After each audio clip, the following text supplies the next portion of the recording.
বাংলাদেশের সুন্দর জায়গাগুলোর মধ্যে রাঙামাটি অন্যতম, যেখানে পাহাড় আর লেক মিলে খুব শান্ত আর সুন্দর একটি পরিবেশ তৈরি করেছে। রাঙামাটিতে আমরা একদিনে কোথায় কোথায় এক্সপ্লোর করব, আপনাদের মাঝে তুলে ধরবো সেটি।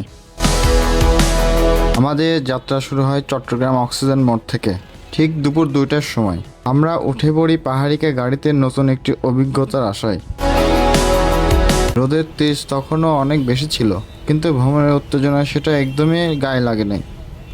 আমরা চট্টগ্রাম অক্সিজেন মোড় থেকে দেখতে দেখতে 40 থেকে 50 মিনিটের মধ্যে রওজান উপজেলায় চলে আসলাম। এখানে রাস্তার মাঝখানে সুন্দর সুন্দর খেজুর গাছ লাগানো, এই জন্য অনেক ভালো লাগছে রাস্তাটি। এবং রাস্তাগুলো অনেক সুন্দর, 4 লেনের রাস্তা পুরা রাঙামাটি পর্যন্ত। গাড়ির জানালা দিয়ে আসা তাজা পাহাড়ি বাতাস আর চারপাশে সুন্দর সবুজ মনকে একদম ফ্রেশ করে দিয়েছে।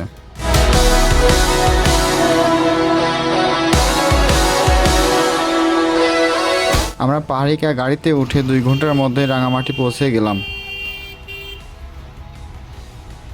আমাদের থাকার রুমটি ছিল পার নাইট 1200 টাকায়। পরিষ্কার এবং প্রয়োজনীয় সব সুবিধা ছিল। গাইস, আমরা এখন কাপ্তাই লেকের পাশে আছি। সারাদিন রোজা রাখার পর হোটেলে ছাদে বসে আমরা রাঙামাটির লেকের সৌন্দর্য উপভোগ করছিলাম। সারাদিনের রোজা ও একটু অপেক্ষার পর হালকা খাবারের সঙ্গে প্রকৃতির এই দৃশ্য উপভোগ করে আনন্দের অনুভূতিও আরও গভীর হলো।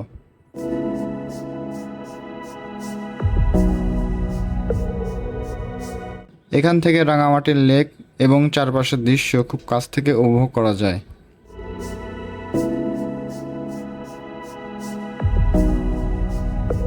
আমরা সারাদিন ক্লান্তির পর আমরা সন্ধ্যার পর বের হলাম একটু শহরের দিকে।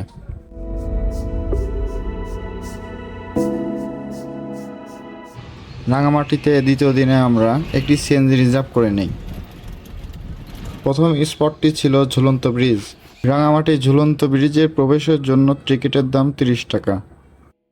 ঝুলন্ত ব্রিজে ঢোকার সঙ্গে সঙ্গে একটি কুকুর এসে আমাদের সঙ্গে বন্ধুত্ব করলো।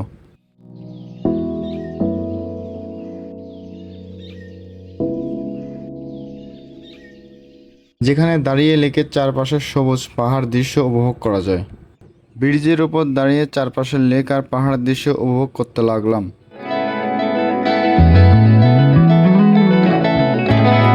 ঝুলন্ত ব্রিজ আমাদের জন্য শুধু এটি দর্শনীয় স্থান নয়, এক অনন্য অভিজ্ঞতার জায়গা হয়ে রইল।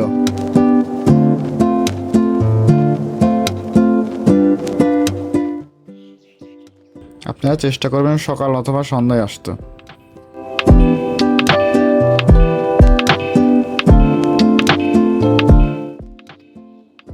এই ছোট কুকুরটি আমাদের পেছন পেছন আসতেছে।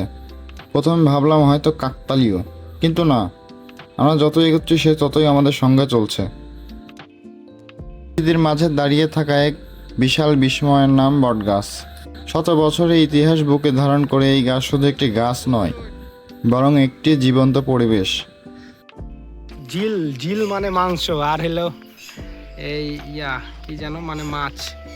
বিলি বিলি মানে মাছ। গাইস, এটা কি সত্য?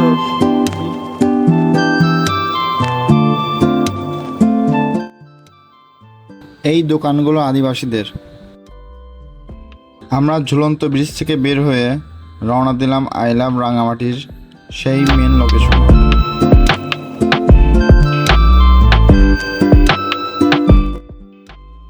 সিএনজিওয়ালা আঙ্কেল আমাদের সিএনজিতে গ্যাস লোড দিল।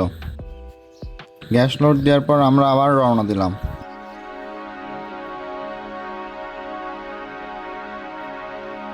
এখানে বাম পাশে আছে আর্জেন্টিনা ব্রিজ এবং ডান সাইডে আছে ব্রাজিল ব্রিজ। আমরা যাব ব্রাজিল ব্রিজের উপর দিয়ে। যেতে যেতে আমরা পৌঁছে গেলাম রাঙামাটি প্রযুক্তি।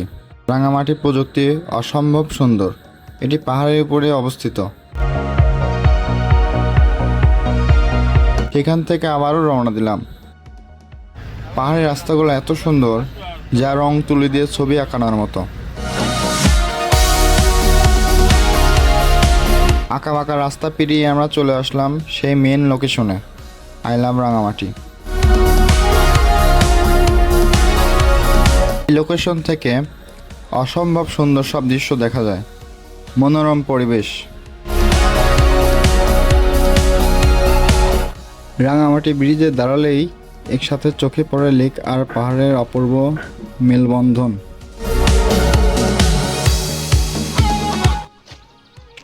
জায়গাটা অসম্ভব সুন্দর। আপনার ভাবির জন্য একটা পাতা নিয়ে যাচ্ছি। গাইস, ভাবে জানে নাকি পাতা নিয়ে যাচ্ছে, ভালোবাসার টান।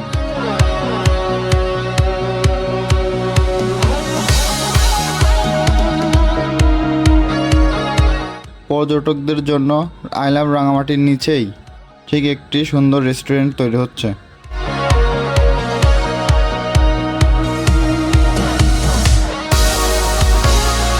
এটি মাত্র কেবল কাজ শুরু হয়েছে, এখনও কাজ শেষ হয় নাই।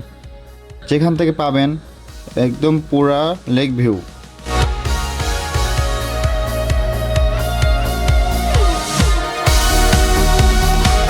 আমরা আই লাভ রাঙামাটি থেকে ব্যাক করে আমরা একটি পার্কে আসি।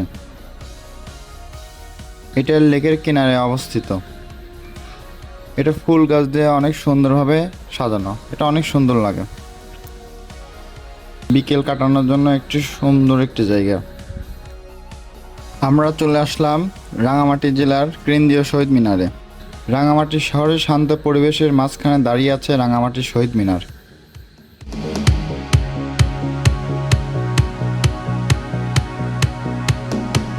আসলেই শুধু একটি স্থাপনা দেখা যায় না, অনুভব করা যায় ইতিহাস।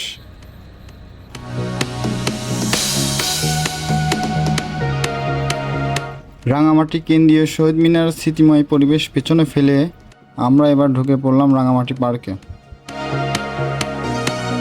পার্কে ঢুকতে চোখে পড়ল সবুজ ঘেরা পরিবেশ আর সুন্দর করে সাজানো পথ। রাঙামাটি সৌন্দর্য বলতে গেলে যে জায়গাটার কথা সবার আগে আসে সেটি হলো রাঙামাটি পর্যটন পার্ক। শহরের কোলাহল থেকে একটু দূরে পাহাড় আর লেকের মাঝখানে গড়ে ওঠে এই পার্ক যেন একটি শান্তির জায়গা। হাঁটতে হাঁটতে সামনে এগোলে ধীরে ধীরে খুলে যায় কাপ্তাই লেকের অপূর্ব দৃশ্য।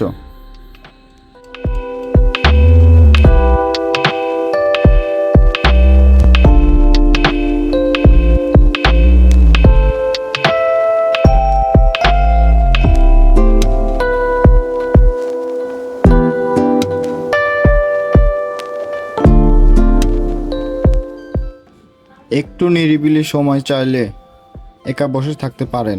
প্রকৃতির শব্দ শুনতে শুনতে নিজের মতো করে কিছুক্ষণ কাটানো এই জায়গার সবচেয়ে বড় সৌন্দর্য এখানেই। যদি ছবি তুলতে ভালো লাগে তাহলে বিকেলে আলো পার্কে ভিউগুলো ক্যামেরা ধরে রাখার মতো একদম পারফেক্ট সময়।